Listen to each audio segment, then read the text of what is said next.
हीच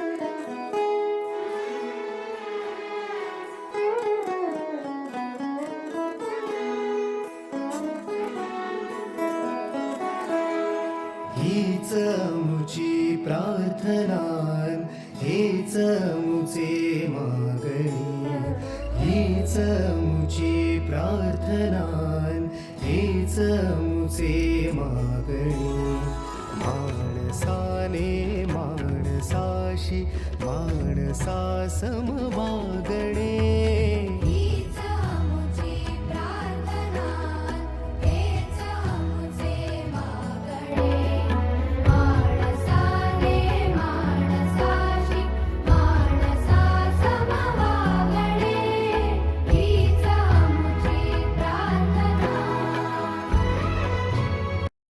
नमस्कार, मी श्रेया बिराप्पा येड्डे, पुणे जिल्हा शिक्षण मंडळाचे श्री म्हाळसाकांत माध्यमिक व उच्च माध्यमिक विद्यालय आकुर्डी येथे इयत्ता 7वी तुकडी अ मध्ये शिकत आहे. आमच्या विद्यालयाने सुरू केलेल्या एक पान प्रतिभेचं या उपक्रमात आज मी मला आवडलेलं पुस्तक एका पानाचे वाचन करीत आहे. पुस्तकाचे नाव कहाणी लंडनच्या आजीबाईंची, लेखक सरोजिनी वैद्य. पांडुरंगाच्या घरात कला कमला लवकरच रमल्या. घराजवळचे रस्ते ओळखीचे झाल्यावर एक एक कामही करू लागल्या. पण पांडुरंगाला त्यांना आपल्या घरात ठेवून घ्यायचं नव्हतं. लवकरच त्यानं आजी आणि मुली यांना 176 ओल्डर्स ग्रीन या त्यांच्या मालकीनीच्या एका नव्या घरात राहायला पाठवलं. आणि आजीबाई अन त्यांची मुलं यांनी पैसे मिळवण्यासाठी वेगळी कामं करावीत अशी योजना आखून त्यांची मुली यांनी पैसे मिळवण्यासाठी वेगळी कामं करावीत अशी योजना आखून टाकली. त्याबद्दल तो त्यांना आठवड्यांना 3 पौंड देणार होता. पांडुरंगाच्या मुलींना ओल्डर्स ग्रीनमधल्या लासेजिक कॉन्व्हेंटमध्ये शिकायला जायचं असायचं. म्हणून 28 नंबरच्या बसस्टॉपवर कला येऊन उभं राहायची. तिला उतरून घ्यायची अन तशीच शाळेत नेऊन पोचवायची. शाळा सुटल्यावर मुलगी आजीकडे येऊन थांबायची. मग संध्याकाळी पांडुरंग तिला घेऊन जायचा. यवतमाळला असताना बहिणीच्या घरातले सगळे कष्ट करून सुद्धा मला म्युनिसिपालिटीच्या शाळेत जात होती. तिला पुढे शिकायची फार हौस होती. पण इथं मात्र आता शाळेत जाता येत नव्हतं. दररोज भाचीला शाळेच्या दाराशी पोहोचवलं की कला क्षणभर तिथंच घुटमळायची. आत जाण्याकडं हेवानं बघायची. परतताना तिची पावलं जड व्हायची. हे सर्व ध्यानात घेऊन एक दिवस राधाबाई तिच्या सुनेला म्हणाली, "अगं, तुझ्या मुलींबरोबर माझ्या 2 मुलींचं नाव शाळेत घाल. त्यांचं शिक्षण पुढं चालू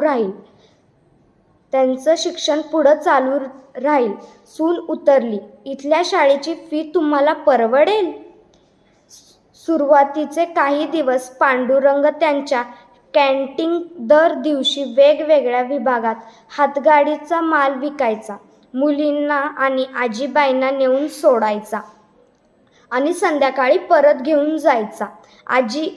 आजीबाईंच्या गाडीच्या शेजारी क्रोशाचे दोरे घेऊन कला विणकाम करीत उभी असायची.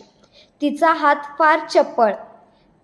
तिचं सुंदर विणकाम पाहून गिऱ्हाईक आजीबाईंच्या गाडीकडं वळायचं आणि गाडीवरल्या सुगंधी मालाची चांगली विक्री व्हायची.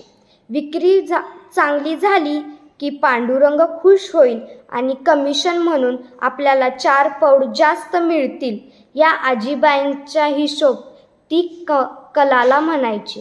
"तू अशीच विणत इथं उभी राहा. आपला धंदा चालला पाहिजे."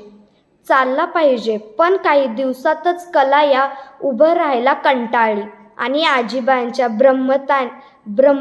ब्रह्मतीने पांडुरंगानं थांबवली. छोटी कमला वेळेवर वेनेक्स गार्डनवरच्या शाळेत नियमित जाऊ लागली होती. कलालाही तसंच शिकायचं होतं.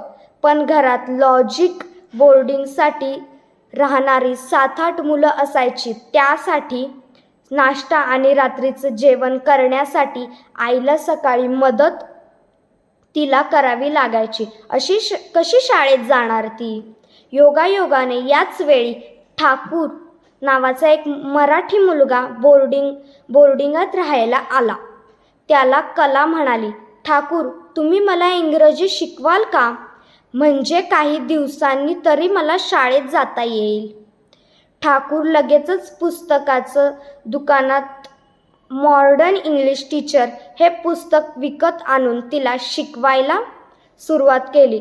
तो सगळं मराठीतून समजवून सांगायचा. त्यामुळं त्याला मोकळेपणानं शंकाही विचारता यायची.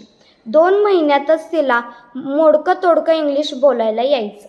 धन्यवाद.